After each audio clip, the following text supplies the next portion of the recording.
कि एक सत्रजित नाम के राजा थे। इनके पास एक मणि थी जो कि सूर्यनारायण भगवान ने उनकी तपस्या से प्रसन्न होकर दी थी। ये सूर्यनारायण भगवान की नित्य रोज तपस्या करते थे, प्रसन्न होकर एक मणि दे दी जो कि नित्य 8 बार सोना देती थी महाराज, मतलब 2 कुंटल सोना रोज। एक दिन भगवान के महल में आए, भगवान ने बोला देखो राजन, तुम अपनी इस मणि को कारागार में जमा कर दो, इससे प्रजा की और अच्छे से देखभाल होगी। उसने कहा वाह भाई, मैं क्यों करूं, ये मेरी है। भगवान ने कहा ठीक है। वो चला जाता है। एक दिन राजा सत्रजित का छोटा भाई प्रसेन उस मणि को लेकर वन में शिकार खेलने चला जाता है। शिकार खेलने जाता है तो वहां उसे एक शेर मिलता है, दोनों का युद्ध होता है, शेर प्रसेन को मार देता है।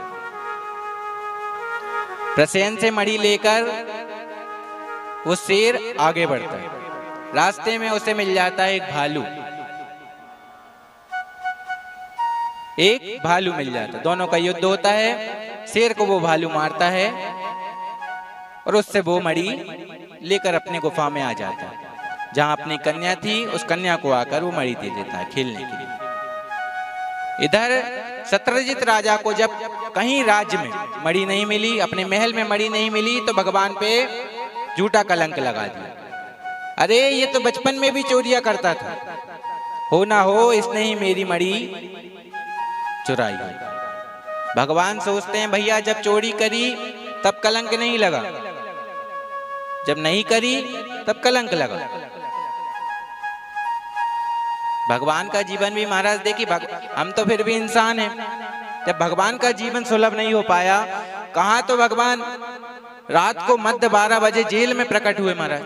चाहते भगवान तो भगवान थे, महल में हो सकते थे, फिर थोड़े बड़े हुए तो अपने माँ बाप से दूर रहना पड़ा महाराज। फिर जिन माँ बाप ने पाल पोस कर बड़ा किया उनको छोड़कर दूसरे माँ बाप के पास आए। जीवन भर संघर्ष में निकला भगवान। फिर हम इंसान हैं, सुख की कामना कैसे कर सकते हैं। और इस भूतल को तो वैसे ही दुखालय का नाम दिया है। यहां कोई इंसान सुखी नहीं है, सबको किसी ना किसी प्रकार का कष्ट लगा हुआ है।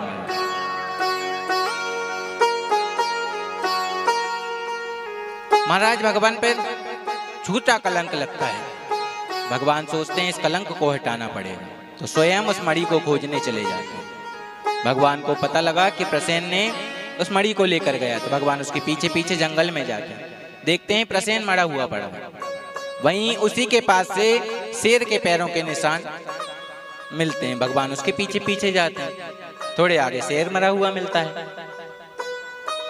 भालू के पैर के निशान मिलते हैं। भगवान उस भालू के पैर के निशानों को देखते हुए आगे बढ़ते हैं। एक गुफा में पहुंच जाते हैं, वहां देखा तो मणि चमक रही थी। वो भालू और कोई नहीं, स्वयं जामवंत जी थी। उनकी कन्या उस मणि से खेल रही थी। भगवान ने कहा लाओ हमें मणि दे दो। इतने में जामवंत जी आगे बोले ऐसे नहीं दूंगा, युद्ध करो हराओ और ले जाओ, युद्ध करो हराओ और ले जाओ। अब महाराज युद्ध चलने लगा दोनों के बीच। बहुत युद्ध चला, बहुत युद्ध चला, बहुत युद्ध चला। 27 दिन बीत गए। 28वें दिन भगवान ने इतनी पिटाई करी, इतनी पिटाई करी कि समझ गए ये और कोई नहीं मेरे प्रभु राम ही है। भगवान ने कहा लाओ भैया अब तो समझ आ गया, मणि दो। बोले ऐसे नहीं दूंगा महाराज, अब पिटाई तो आपने खूब कर दी, कन्या से विवाह करो तब मैं आपको ये मणि दूंगा। भगवान ने कहा भैया हमारा एक विवाह हो गया है। बोले आप पहले आए थे तो आपने मर्यादा का चोला पहना था, इस जन्म में तो कोई मर्यादा का चोला नहीं है, एक करी है एक और सही। तो इस प्रकार भगवान का विवाह जामवंत की पुत्री जामवती से दूसरा विवाह हुआ।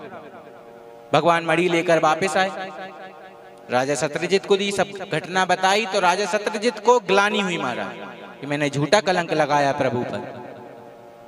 जब आत्मग्लानि में भरा गया तो बोले महाराज ये मणि को आप रख लो। भगवान ने कहा ठीक है। इससे राजपाट अच्छे से चलेगा। बोले ऐसे नहीं दूंगा महाराज। बोले कैसे दोगे? बोले मेरी एक पुत्री है, उससे विवाह करो।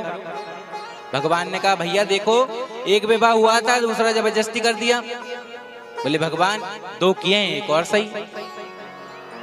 तो राजा सत्यजित की बेटी सत्यभामा जी से तीसरा विवाह भगवान का हुआ।